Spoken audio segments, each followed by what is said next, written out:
This is Echoes of War. Real stories. Forgotten heroes. The truth beneath the waves of time. In the vast expanse of the Pacific Ocean, where sunlight fades into darkness and silence devours sound, the ocean holds its secrets well. It buries steel and souls alike, sealing them beneath a pressure so great that even memory begins to collapse. In 1944, that silence claimed one of America's most legendary submarines, the USS Tang. She was sleek, lethal, and fast. A Below-class submarine built for the unforgiving depths. Commissioned in 1943, she carried a crew of 87 men, sailors, engineers, torpedo men, and dreamers.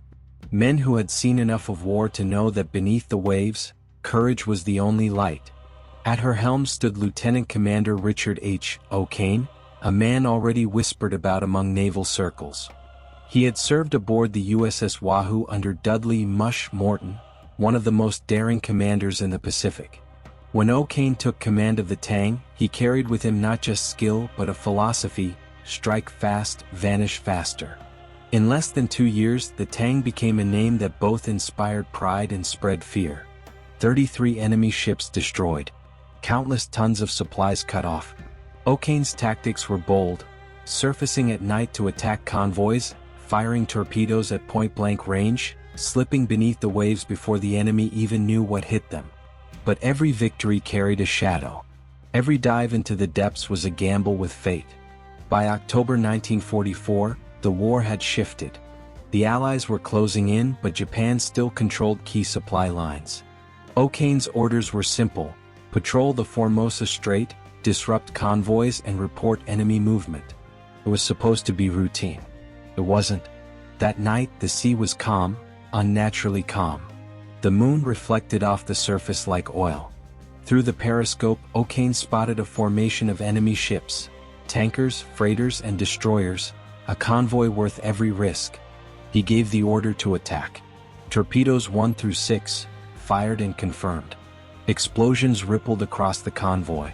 Flames lit the horizon. The Tang dove to reload. Then came the final shot. The last torpedo aboard. The one meant to seal their greatest patrol. The order was clear: fire 10. But something went wrong. Instead of streaking straight, the torpedo made a sudden turn. It began to curve, looping in the dark, invisible but deadly. Within seconds, O'Kane and his crew realized what was happening. Their own weapon was coming back at them. He ordered evasive maneuvers, engines to full, dive angle steep. But it was too late. At 2:30 a.m., the torpedo struck the Tang's stern. The explosion tore through the submarine's rear compartments. In an instant, power was lost. The hull groaned under pressure. The lights flickered, then went out. Chaos followed. Men were thrown from bunks, dials shattered, alarms screamed. Some didn't even have time to reach for air masks. The aft torpedo room flooded within seconds. Survivors later described the moment as a flash of light, then blackness, as if the ocean itself had swallowed the sun. In the control room, O'Kane fought to stabilize the vessel. They were sinking fast. The depth gauge spun uncontrollably. At 180 feet, they hit the seabed with a thud that shook what remained of the hull. Silence. Only the creaking metal and the muffled cries of trapped men. In the forward compartments, a handful of sailors were still alive. They clung to their instruments, trying to assess the damage. The Tang was crippled, the stern destroyed, the ballast tanks compromised. Escape seemed impossible. Yet even in that crushing darkness, training took over. The crew began preparing for emergency escape procedures, using the submarine's single escape trunk. But there was a problem. Only a few could use it before oxygen ran out. O'Kane made the hardest decision of his life. He ordered the first men to go, young sailors who still had a chance to live. He stayed behind with the others. They flooded the compartment, one by one ascending through the narrow steel chamber, lungs burning as they pushed toward the surface. Of the 87 aboard, only 9 would make it out alive. Those 9 floated in the wreckage, half-conscious, watching the sea boil where the Tang had gone down. The ocean was quiet again, as if nothing had happened. But the nightmare wasn't over. Japanese patrol boats soon appeared, drawn by the explosions. They captured the survivors, pulling them aboard, wet, dazed, barely able to speak. For the next year they would endure brutal captivity in Japanese prison camps, tortured and interrogated about submarine tactics they barely remembered through the trauma. Meanwhile, the U.S. Navy listed the Tang as missing, presumed lost. No details. No coordinates. Just a line in a report, sealed and filed away. Back home, families received telegrams, "We regret to inform you." The wives and mothers of the crew mourned their loved ones, never knowing the true cause of their death. For years, the Tang was spoken of only in whispers among submariners. A legend turned tragedy. Some blamed faulty torpedoes, a problem the Navy had known about but rarely admitted. Others believed it was operator error, a fatal mistake made under pressure. But those who survived swore otherwise. They insisted the torpedo behaved unpredictably, as if it had been pulled by something unseen. The war moved on. Ships sank, nations fell, oceans filled with ghosts. But beneath the waves the Tang rested, its hull buried in silt, its crew entombed in silence. For decades the sea kept it secret. No sonar found it. No diver touched it. The coordinates were lost, erased by time and bureaucracy. Yet stories persisted. Fishermen who claimed to hear metallic sounds beneath the water, sonar echoes that shouldn't have existed. In naval circles the Tang became a myth, the submarine that killed itself. Until 70 years later, when a research expedition stumbled upon an anomaly on the ocean floor. A shape too symmetrical to be natural. Too perfect to be coincidence. And when the cameras descended into that cold, eternal night, they found it. The USS Tang. Resting silently, exactly where the sea had swallowed her. When word of the Tang's disappearance reached Pearl Harbor, the news struck like a silent torpedo through the hearts of the Pacific Fleet. The Navy's most successful submarine, gone without a trace. No signal. No wreckage. No witnesses. Just silence. In wartime, silence meant one thing: death. Commander Richard O'Kane was more than a name, he was a legend. A commander whose instincts had rewritten the rules of undersea warfare. And now, his name appeared on the casualty list, printed in cold type beneath the words, "Missing, presumed lost." To most, the Tang's end was just another line in the long ledger of war. But to those who had served with her, and to the families waiting at home, it was an open wound that refused to close. Admiral Charles Lockwood, head of the Pacific Submarine Fleet, refused to accept that O'Kane was gone. He ordered repeated sweeps of the Formosa Strait. 4 days, patrol aircraft scoured the sea surface. Sonar crews scanned the depths for a signal, a reflection, a sound, anything. But the ocean gave nothing back.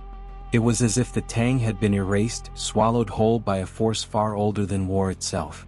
Meanwhile, on the other side of the Pacific, 9 men still clung to life. Dragged from the wreckage by Japanese patrol boats, their bodies battered, their lungs burning from the desperate ascent. They had survived the impossible only to fall into something worse.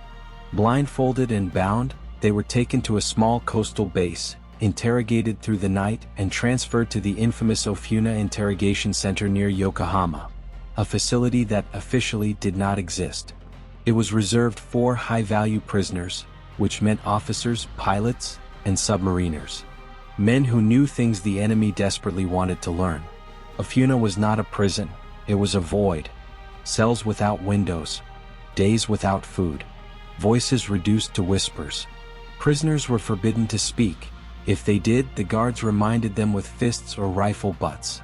Every morning they were lined up for roll call, heads shaved, hands trembling, and asked the same questions about sonar technology, torpedo systems, convoy tactics. Every answer that wasn't an answer earned another beating. One of the survivors, Radioman First Class Floyd Caverly, later told a story that puzzled even naval intelligence. During one interrogation, a Japanese officer unfolded a sea chart and pointed to a specific coordinate. He looked at Caverly and said almost casually, "Your torpedo turned back. You know this." The radioman was stunned. How could they have known that?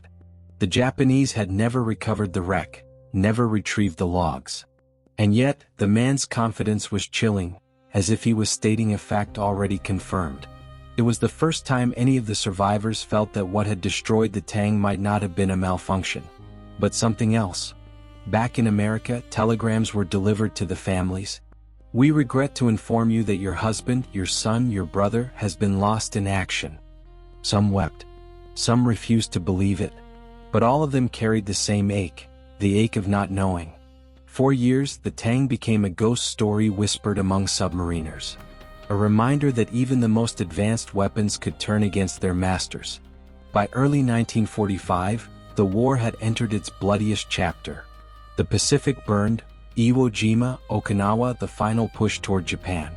Amid that chaos, a faint radio intercept reached U.S. intelligence. A coded Japanese message mentioned American submariners captured after torpedo incident. No names, no details, just a whisper from the other side of the war. When the war finally ended in August 1945, hundreds of prisoners were liberated from camps across Asia. Among them, gaunt, limping, half-blind, was Commander Richard O'Kane. He had survived captivity at Ofuna, and later the brutal transfer to the Amori work camp near Tokyo Bay. The man who had once commanded the deadliest submarine in the Pacific now weighed less than 100 pounds. But his eyes, sunken and haunted, still carried that sharpness, the look of someone who had seen the impossible and lived to remember it. During debriefing, O'Kane described the events of that final patrol in detail. He spoke clearly, methodically, as if still in command. But when he reached the moment of the last torpedo, his words slowed. He described the sound it made, not the mechanical whir of a Mark 18, but a deeper vibration, a hum that seemed to echo through the hull. He said it felt alive. He paused, then whispered, "It wasn't a malfunction. It was something else." The investigators exchanged uneasy looks. His statement was quietly marked as psychological stress under trauma. The official cause of the Tang's loss remained self-inflicted by circular torpedo. But off-the-record rumors spread. Engineers who reviewed the weapon's design found no clear explanation. The angle of return, the speed of re-entry, none of it matched the known physics of the torpedo's gyro mechanism. It was as if the weapon had been pulled back, guided by an invisible hand. O'Kane never spoke publicly about that night again. In his later writings he referred to it only once, calling it an encounter with something that does not belong to our world. To the end of his life he believed that the Tang's fate was not an accident of war, but a reminder that the ocean itself guards mysteries no man should try to command. Those who survived shared one last, haunting memory. Moments before the explosion they all heard it, a low, resonant hum that vibrated through the steel, deeper than sound, older than fear. None could explain it. All remembered it. And so, the Tang slipped from the pages of history into the depths of legend. Filed away in forgotten reports. Lost beneath decades of silence. Until, 70 years later, a sonar echo in the Formosa Strait revealed something that should not have been there. A shape too symmetrical to be chance. Too perfect to be nature. A shadow waiting patiently in the dark, for the world to remember what it had buried. 70 years passed. The sea forgot nothing. Time buried names, medals, and records, but not the silence. It remained there, beneath the waves, pulsing softly in the dark, waiting. In 2014, a multinational research team embarked on a deep-sea mapping mission in the Western Pacific. Their goal was scientific: to scan the ocean floor for geological formations using high-frequency sonar. But on the third day, their instruments detected something unexpected. At first, it appeared as a faint anomaly, a reflection too clean, too geometric. The sonar technician thought it was a calibration error. He ran the scan again. Same result. A symmetrical outline, 90 meters long, resting roughly 600 feet below the surface near the Formosa Strait. The shape was unmistakable, a submarine. The team, led by oceanographer Dr. Elaine Hart, initially believed it to be a post-war wreck. Several Japanese submarines had been lost in those waters, and wartime debris was not unusual. But when they analyzed the contour data more closely, the dimensions didn't match any known Imperial Navy model. Instead, they matched a U.S. Palau-class design, the same class as the USS Tang. Hart's voice trembled as she read the coordinates aloud. It was almost the exact grid recorded in 1944, the last known patrol area of O'Kane's submarine. For a moment, the control room fell silent. They had found her. Within weeks, the discovery made headlines around the world. News outlets called it the Ghost of the Pacific. Naval historians and veterans groups demanded verification. The U.S. Navy dispatched an official team aboard the exploration vessel Nautilus 9 to conduct a full descent. Among the team was Commander Robert G. O'Kane Jr., grandson of the Tang's original captain. He had grown up with the story, the myths, the unanswered questions, the quiet pain that haunted his family. Now he would see the truth with his own eyes. The descent began on a calm morning in May. Through the viewport, the light faded from blue to black as the submersible slipped into the cold abyss. At 500 feet, visibility dropped to near zero, save for the cone of light from the vessel's lamps. Marine snow drifted through the beam like slow-motion ash.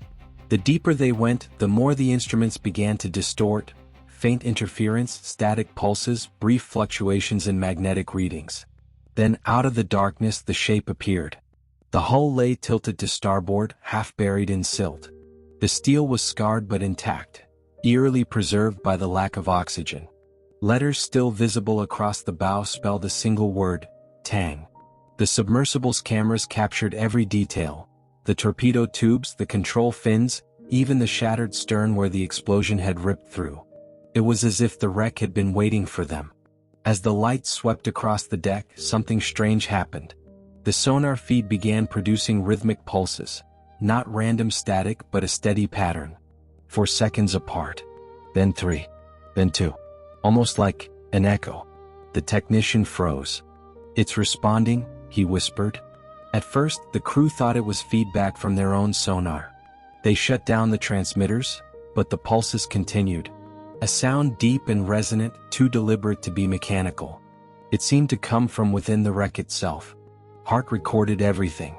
She later described the noise as a low-frequency hum that felt physical, like it passed through your body instead of your ears.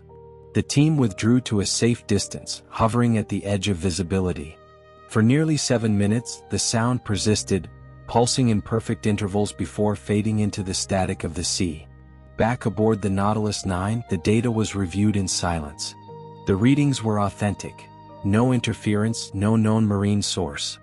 When analyzed through frequency filters, the pattern appeared to contain harmonics far below the threshold of human hearing, infrasonic vibrations similar to those recorded in volcanic zones or deep tectonic shifts. But there was no geological activity anywhere near their position. Whatever it was, it came from the Tang. The Navy classified the recordings immediately. Official reports referred to the sound as unexplained acoustic resonance. Unofficially, crew members began calling it the breath. Because that's what it felt like, as if the wreck itself was breathing. Commander O'Kane Jr. returned to the surface pale and shaken. When reporters asked what he saw, he said only, "She's still there, and she's not empty." It was the last public statement he ever made.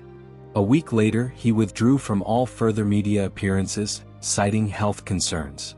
Months after the expedition, several members of the team began reporting recurring dreams, vivid, sensory experiences of being underwater, hearing metal groan, feeling pressure against their chest. 2 technicians refused to work on sonar again. Dr. Hart herself described an overwhelming sense of déjà vu every time she reviewed the footage. She claimed that certain frames appeared different each time she watched them. Shadows shifting, reflections changing position, as though the ship was subtly moving in the dark. The Navy's official stance was silence.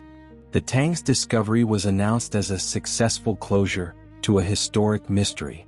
But the expedition's full data, including the acoustic logs, electromagnetic readings, and internal camera footage, were sealed under Military Archive Code Alpha 9 Tang, accessible only to defense personnel. Unverified sources within the project later leaked a short audio clip online. It lasted only 8 seconds, a deep, rhythmic pulse echoing through black water. Those who heard it claimed it made them feel physically uneasy, their heartbeat sinking to the sound. Experts who analyzed the clip reported no signs of manipulation, yet all agreed on one unsettling fact. The signal contained a repeating frequency that matched the Morse code pattern for a single word. September 1, 1939. Before dawn, the sky over Poland burned with the first flashes of war. German planes, marked with black crosses, dove toward the earth like steel hawks, their engines screaming across sleeping towns. In the distance, artillery thundered, and with that sound the world changed forever. To the German people, it was called Operation Fall Weiss. To the rest of humanity, it would soon be remembered as the beginning of the most devastating war in history. Hitler stood before his generals days earlier, his voice low and calculated. He spoke of destiny, of space to the east, of the need for Lebensraum, living room for the German race. But behind the ideology was something darker. A desire not only for conquest but for validation. The world had underestimated him once. He would make sure it never did again. At 4:45 a.m., the battleship Schleswig-Holstein opened fire on the Polish garrison at Westerplatte. The defenders, vastly outnumbered and outgunned, fought for 7 days. They knew they could not win, yet they refused to surrender. Their resistance became a symbol of defiance, a whisper of courage in the face of unstoppable force. German tanks, the feared panzers, rolled across the countryside, crushing everything in their path. From the sky, the Luftwaffe rained destruction on railways, bridges, and cities. For the first time, the world witnessed Blitzkrieg, the lightning war. A terrifying blend of speed, surprise, and mechanized fury. It wasn't just an attack. It was a new kind of warfare. Meanwhile, in Moscow, Joseph Stalin watched carefully. Just a week before, he and Hitler had signed a secret pact, the Molotov-Ribbentrop Agreement. Publicly, it was a promise of peace. Privately, it was a deal to divide Poland in two. When the Red Army invaded from the east on September 17th, Poland was trapped between two predators. The country ceased to exist within weeks. Britain and France, bound by treaties, declared war on Germany. But their armies did not move. The months that followed became known as the Phony War, a strange silence before the storm. Europe held its breath, unaware that this was merely the first act of a far greater tragedy. In the occupied territories, the machinery of terror began to turn. Intellectuals, teachers, and priests were executed. Jewish communities were rounded up and confined to ghettos. The SS, once a personal guard, was transforming into an instrument of genocide. Yet not all followed blindly. In Warsaw, underground newspapers spread secret messages. In forests, small bands of resistance fighters gathered what weapons they could find. They fought not for victory but for dignity, to remind the world that Poland would not die in silence. Across the sea, the United States watched from afar. President Roosevelt spoke of sympathy, not soldiers. America was still haunted by the ghosts of the last war, unwilling to send its sons into another. But isolation was an illusion. The war's reach would soon touch every shore. By the end of 1939, Europe was fractured. Millions were displaced, cities lay in ruins, and Hitler stood triumphant, his eyes already fixed westward. France, Norway, Denmark, all would fall in time. Each conquest feeding his delusion of invincibility. But beneath the triumph, something dangerous was growing. The German war machine depended on speed, on constant motion. And like a fire without fuel, it would one day consume itself. In the silence of occupied Poland, families disappeared overnight. Trains began to move at strange hours, their destinations unmarked. Most thought they were being relocated for labor. Few returned to tell what truly awaited beyond the barbed wire. This was not just a war for land. It was a war for humanity itself. And as the winter of 1939 settled across Europe, one truth became clear. The world had entered a darkness it had never known before. The fuse was lit. The fire had begun. And there would be no turning back. Spring 1940. Europe held its breath once more. 4 months, the war had seemed distant, a phantom conflict fought in headlines rather than battlefields. But that illusion was about to shatter. On April 9th, German forces invaded Denmark and Norway. In a matter of hours, both nations fell. The world watched as Hitler's army moved with precision, like a machine that had learned to devour entire countries before breakfast. Each victory fed his confidence, each surrender tightened his grip on Europe. But it was May 10, 1940, that marked the turning point. The day Germany invaded France, Belgium, Luxembourg, and the Netherlands, all at once. While the French expected a repeat of the slow trench warfare of 1914, Hitler unleashed something entirely different. His panzers didn't stop to fight. They moved like a flood, breaking through the Ardennes, a forest the Allies believed was impassable. By the time France realized what had happened, it was already too late. In the skies above, the Luftwaffe struck with relentless precision. Columns of refugees stretched across the roads, their carts and bicycles caught between burning villages and advancing tanks. Children cried as planes swooped low, machine guns rattling through the air. Europe's heart was breaking in real time. The British Expeditionary Force, trapped near the coast, faced annihilation. But in one of history's strangest miracles, a desperate evacuation began, Operation Dynamo. From the beaches of Dunkirk, over 330,000 soldiers were rescued by a flotilla of naval ships, fishing boats, and civilian vessels. Ordinary men crossing a sea under fire, saving an army so that the fight could continue. For Hitler it didn't matter. By June, his forces marched into Paris. The world gasped as the swastika was raised over the Eiffel Tower. In just 6 weeks, France, the proud victor of World War I, had fallen. Hitler stood before the tomb of Napoleon and smiled. Europe lay at his feet, and for a moment, he believed he had become unstoppable. But across the English Channel stood an island that refused to kneel. Britain, battered, outnumbered, yet unbroken. When Hitler demanded surrender, Winston Churchill answered not with fear, but with defiance. His words would echo through history. "We shall fight on the beaches, we shall fight on the landing grounds, we shall never surrender." The Battle of Britain began that summer. Every dawn the sirens wailed. Children were carried into underground shelters, while the Royal Air Force climbed into the sky. Outnumbered 3-1, the RAF fought against the might of the Luftwaffe. Dogfights unfolded like deadly dances above London, each pilot a flicker of courage in a sky of fire. Hitler's plan was simple: destroy the RAF, then invade by sea. But his bombers could not break Britain's spirit. When the Luftwaffe turned its fury on London, in what became known as the Blitz, something unexpected happened. The people endured. Night after night as the city burned, Londoners emerged from the rubble singing, defiant, alive. Firefighters battled blazes that swallowed entire neighborhoods. Church bells rang through the smoke. And above the chaos, British pilots, many of them barely 20 years old, fought until their fuel ran dry. They became legends in their own lifetimes. As Churchill later said, "Never in the field of human conflict was so much owed by so many to so few." By October 1940, the invasion was called off. Hitler had been denied his first great victory. For the first time, the Nazi war machine had met resistance it could not crush. But the Führer's ambitions didn't fade, they shifted eastward. Behind the triumph and terror, he was already planning something far greater and far more catastrophic. While Britain licked its wounds, Europe sank deeper into darkness. France was divided, the north occupied, the south ruled by a puppet regime in Vichy. Resistance movements began to stir in the shadows, passing messages in code, hiding weapons beneath floorboards. They were small sparks, but they would grow. And yet, for millions, hope was a luxury they could no longer afford. Nazi ideology was spreading across the continent like a disease, consuming art, freedom, and life itself. Jews were stripped of their rights. Political prisoners vanished in the night. Trains began to move again, quiet, constant, and full. The world was changing, and no one knew how far the darkness would reach.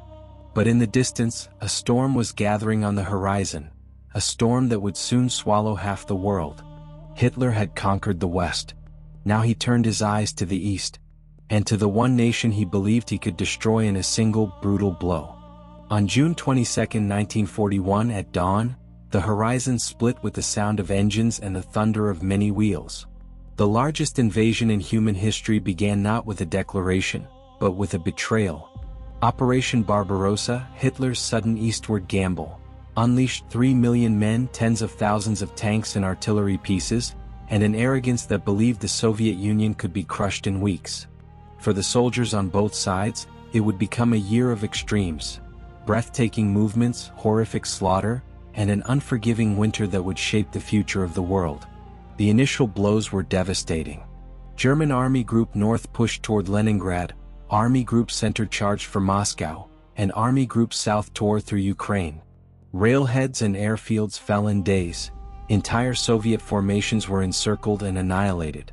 Blitzkrieg, perfected in Western Europe, seemed unstoppable on the vast, open plains of Eastern Europe.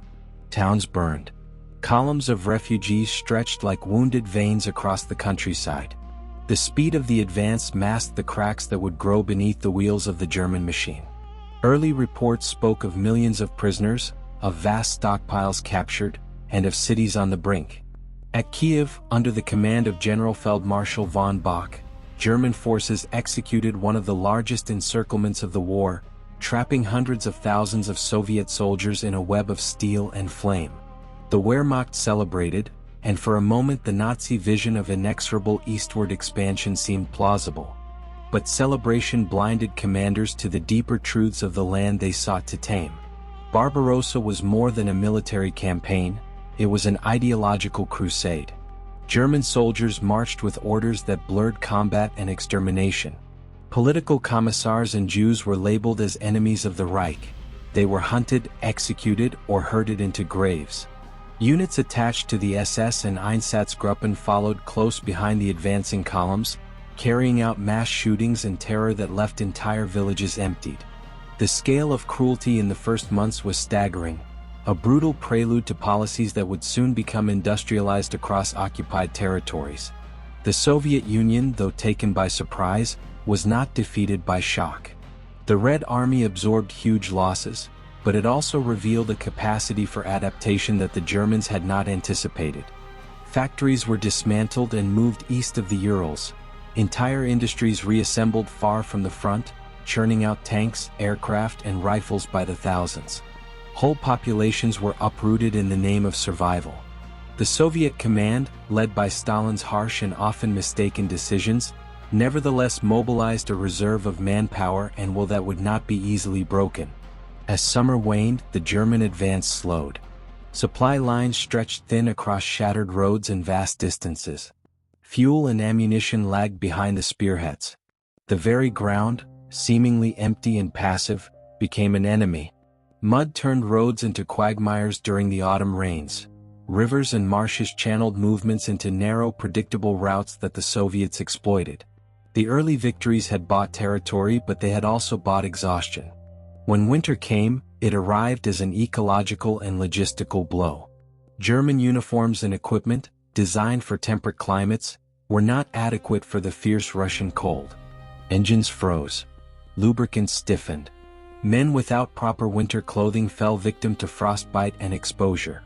The Soviet winter-hardened units and the willingness of Soviet citizens to endure privation turned the cold into an ally. Moscow, fortified with trenches, anti-tank barriers, and a defense that fed on desperation, held. The German offensive toward the capital faltered at its gates. Yet the human cost on both sides continued to mount. Cities became mausoleums of smoke and ruin. Leningrad endured a siege that would stretch nearly 900 days. Its citizens survived on starvation rations, burning library books for warmth, and surviving by any means necessary while bombardment reduced neighborhoods to rubble. The famine, the cold, and the bombardments claimed more lives than many battles. St. Petersburg's endurance became a testament to resilience and a grim ledger of civilian suffering. In the south, the steppe revealed another face of war. Battles for fuel and grain, for the Donbass and for the oil fields of the Caucasus, took on strategic importance. The German push toward Rostov and the approaches to the Caucasus met fierce resistance. Partisans, newly organized behind German lines, attacked supply convoys, ambushed units, and severed communications. The occupied territories became a theater of guerrilla warfare that drained manpower and morale. The occupiers fought not just armies but populations. Barbarossa exposed both the strengths and the hubris of the Wehrmacht. Tactically brilliant and operationally daring, German commanders nonetheless miscalculated the political and logistical realities of the Soviet state. They had counted on a quick collapse, on a society unable to mobilize its vast human and material resources. They had failed to account for the depth of Soviet patriotism, the bitter resolve that came with invasion, and the brutal efficiency with which the Soviets would convert loss into production and recruitment.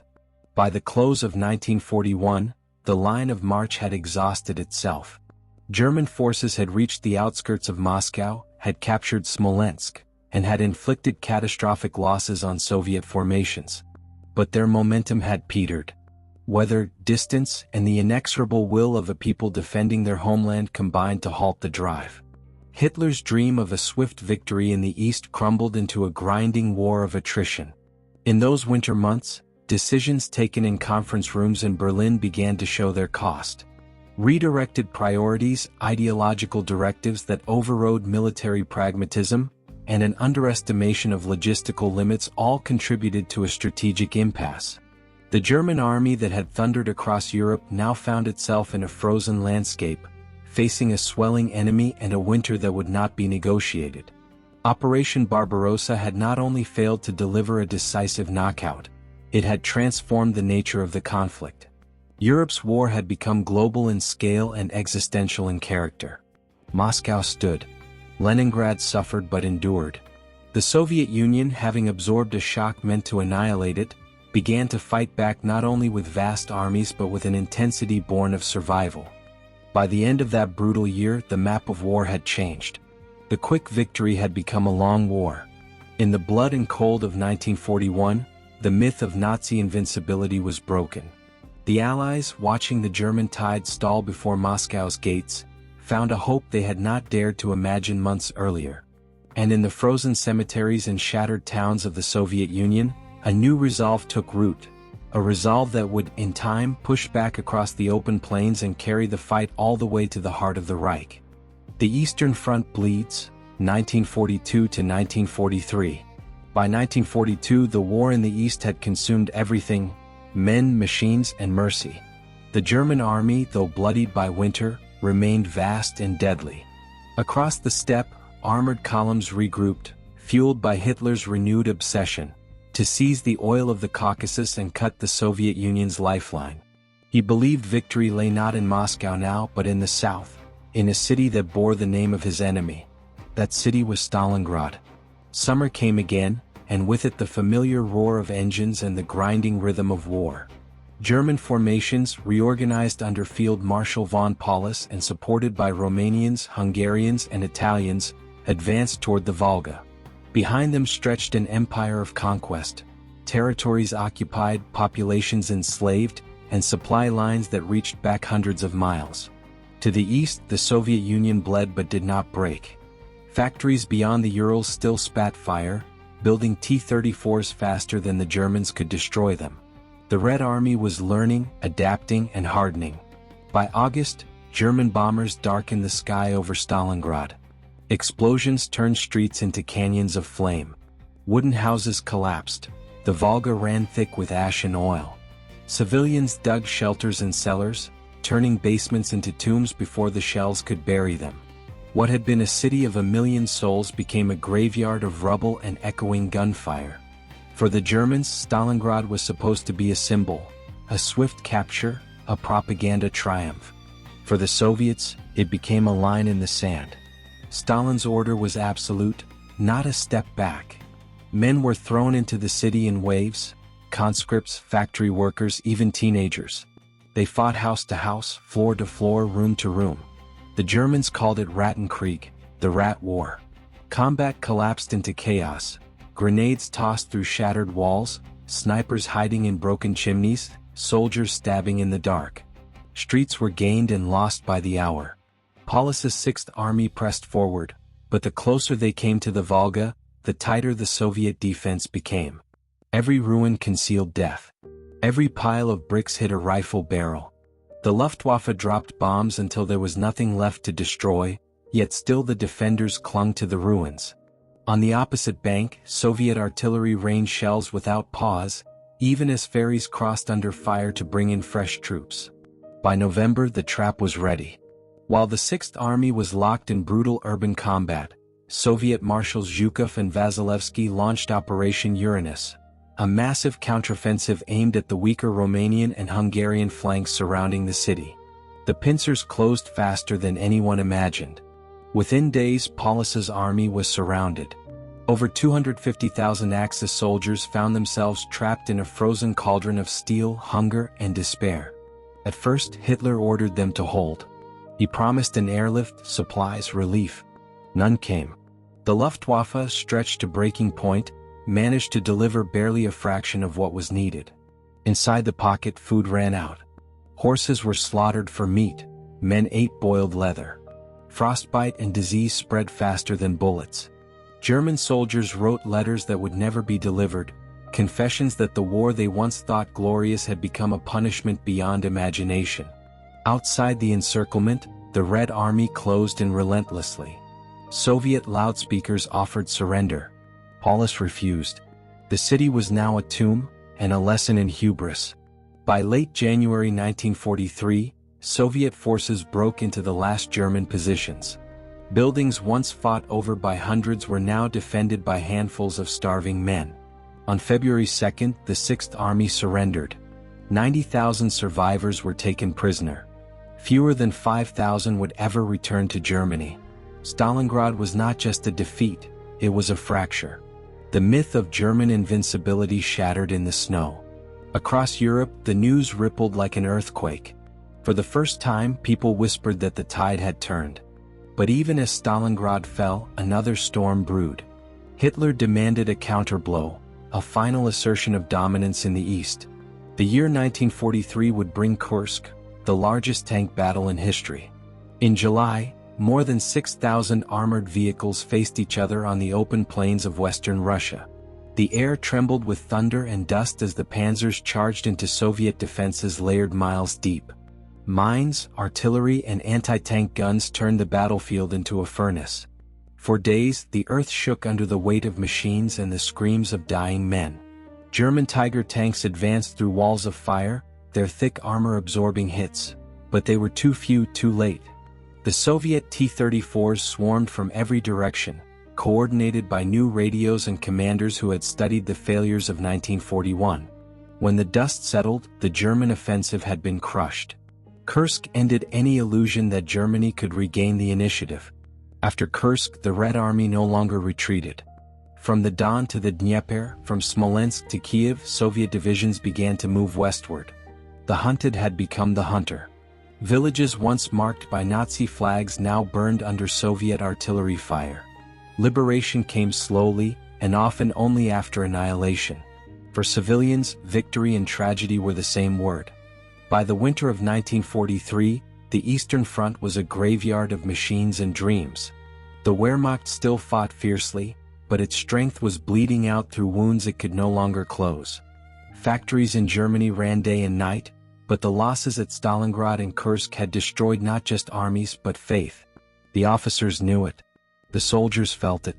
Even Hitler, surrounded by maps and illusions, began to sense that the tide he had unleashed was turning against him. In the east, the snows covered everything, the bodies, the ruins, the traces of empires. But beneath that silence, something had changed forever. The Red Army had found its momentum. The war was no longer about survival. Now it was about vengeance. The ocean never forgets. It keeps its dead close, not out of mercy but out of duty. Every wreck, every bolt of rusting steel is a gravestone without a name, a story that refuses to drown. In 2014, 70 years after the Tang vanished, a multinational research vessel known as Ocean Sentinel deployed a series of autonomous submersibles to map the ocean floor of the northern Formosa Strait. Their mission was simple: survey anomalies left from World War II. But what they found 650 feet below was anything but routine. The sonar pinged against something too geometrical, too deliberate.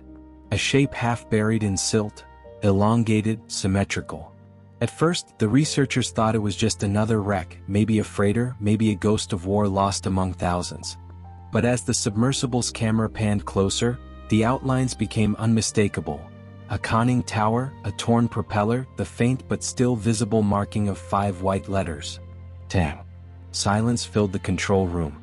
Even through screens and data streams, the weight of what they were seeing pressed down like water itself.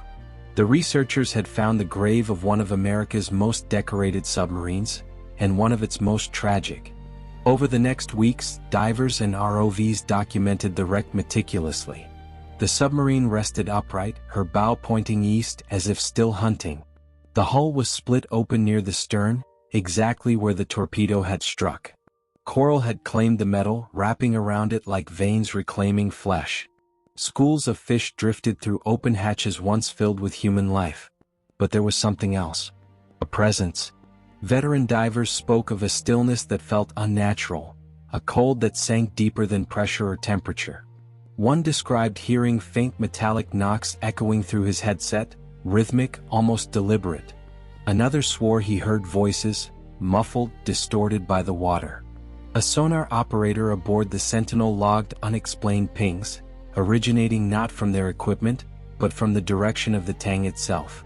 And yet, when cross-checked, the wreck was completely silent. The recovered images revealed haunting details: a coffee mug still wedged near the control panel, a wrench floating beside a sealed hatch, a torn fragment of an American flag, its colors faded but intact. These were not relics. They were echoes, frozen in the moment of their final breath. News of the discovery spread fast. The U.S. Navy officially confirmed the wreck as the USS Tang. For many families, it was the closure they had waited a lifetime for. Some were gone, their children, grandchildren now the ones to receive the news. For them, the sea had finally spoken. But beneath the official reports and ceremonies, something else began to circulate among the research team.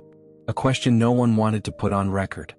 If the Tang's torpedo malfunctioned, why did its trajectory curve so precisely back to the firing position? Why had similar incidents never produced such perfect symmetry in destruction? And most unsettling of all, why did the internal logs retrieved from the Tang's remains show signs of manual override moments before the detonation? The data was incomplete, corrupted by decades underwater, but fragments suggested the torpedo's guidance system had received an unexpected signal milliseconds before it turned. A signal no one could explain, one that didn't originate from the Tang itself. What had called it back? Weeks after the discovery, the Ocean Sentinel began experiencing technical failures. Communications dropped without warning. GPS drifted as if the ship itself was being slowly pulled off course. Instruments showed depth fluctuations though the vessel hadn't moved. Some of the crew refused to dive again. Others claimed to see flickering lights beneath the surface, moving in slow, deliberate patterns like Morse code from the deep. Then one night, the primary sonar went offline. When rebooted, the last recorded image showed a faint blip directly beneath the ship, the same size and outline as the Tang. Yet the wreck was confirmed miles away. Captain Anders, the mission lead, noted in his log, "Whatever lies beneath us, it's active. The Tang is resting, but something else is awake." The mission ended abruptly. Classified. The site was sealed by both the U.S. and Japanese maritime authorities. Official statements cited safety concerns and preservation of historical remains. Unofficially, the area was marked as restricted waters. No further dives authorized.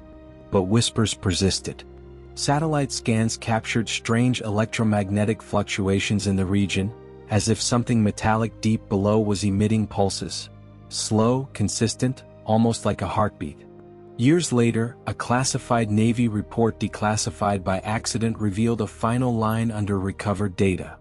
Echo signature repeating every 44 minutes. Pattern matches distress code of USS Tang. The ocean had begun to speak again. Today the wreck remains untouched, a monument of silence. But some say that when storms roll across the Pacific, you can still hear faint sonar pings between thunderclaps. Like a submarine calling from the abyss, still waiting for orders, still hunting in the dark. The Tang's legacy is more than machinery and metals. It's a reminder that the sea does not forget, it only waits. And that beneath every wave lies a story still unfinished. Because not all ghosts walk on land. Some sail forever below.